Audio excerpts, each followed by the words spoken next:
Christmas morning. The coffee was still steaming when I opened my banking app. 000.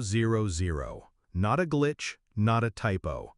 The savings I'd built over a decade, gone. I stared at the numbers until my phone slipped from my hand. Across the table, my brother raised his mug and smiled like he'd just won something. "Prove it, Miss CEO," he said, voice dripping with mockery. I didn't answer. I just looked at him, memorizing every detail of that smirk, because I knew one thing in that moment. I was going to bury him. Backstory set up. Michael was 2 years younger than me. Our parents used to say we were inseparable. When I launched my first company, he was the first person I hired. We shared ideas over late-night takeout, celebrated every milestone, survived every setback together. I thought loyalty was in our blood. I thought family meant safety. But somewhere along the line, he stopped being my brother and started being my competition. When I became CEO, he wasn't proud. He was jealous. Discovery of betrayal. The signs had been there, just quiet enough for me to ignore. Emails forwarded to an unknown address. My laptop moved from its usual spot when I came home late. Once, my password didn't work. He laughed it off as me typing too fast. But hacking your own sister's account? Draining $150,000 in a single night on Christmas? That wasn't just betrayal. That was war. Shift in mindset. Strategic planning begins. I didn't confront him that morning. He wanted a reaction. He wasn't getting one. Instead, I smiled, poured more coffee. I even wished him Merry Christmas. By nightfall, my plan was already moving. I had my IT security team forensics sweep my laptop. Within hours, I had the evidence. Remote access logs from his IP address. Timestamps matching the transfers.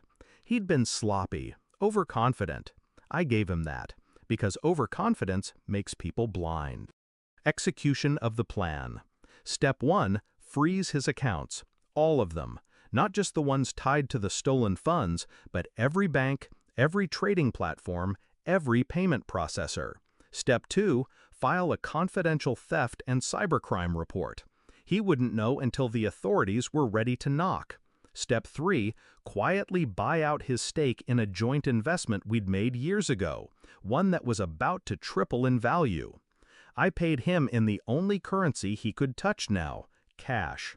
Petty, untraceable, and insulting. Step 4, call in every favor I was owed in the industry.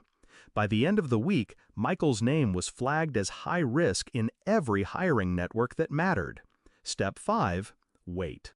Climax and confrontation. Present moment returns. The waiting ended on the day he least expected it. A meeting he thought was private. A deal he thought would save him. I'd booked the conference room myself. He walked in wearing that same arrogant grin from Christmas morning until he saw me sitting at the head of the table. "What is this?" he asked, but his voice cracked. I slid the folder across the table. Inside, screenshots of every transfer, every login attempt, every file he'd accessed without permission. Cybercrime, I said softly. Wire fraud. Identity theft. The police call it a slam dunk. His hands tightened on the folder. "You wouldn't?" I leaned in. "You already know I would." The door opened. 2 men in dark suits stepped in, private investigators with the state attorney's office. Michael's face drained. That's when I saw it, the exact moment he realized the game was over. I didn't raise my voice. I didn't need to. "Here's the difference between us," I said. "You take what isn't yours. I take everything you think you still have." Resolution and emotional release. By the time they let him out, his accounts were frozen, his assets seized, and his name blacklisted from the industry for good. He'd never work in tech again, never touch a boardroom. And the $150,000? Returned to me with interest from the liquidation of his assets. Some people call what I did ruthless. I call it balance.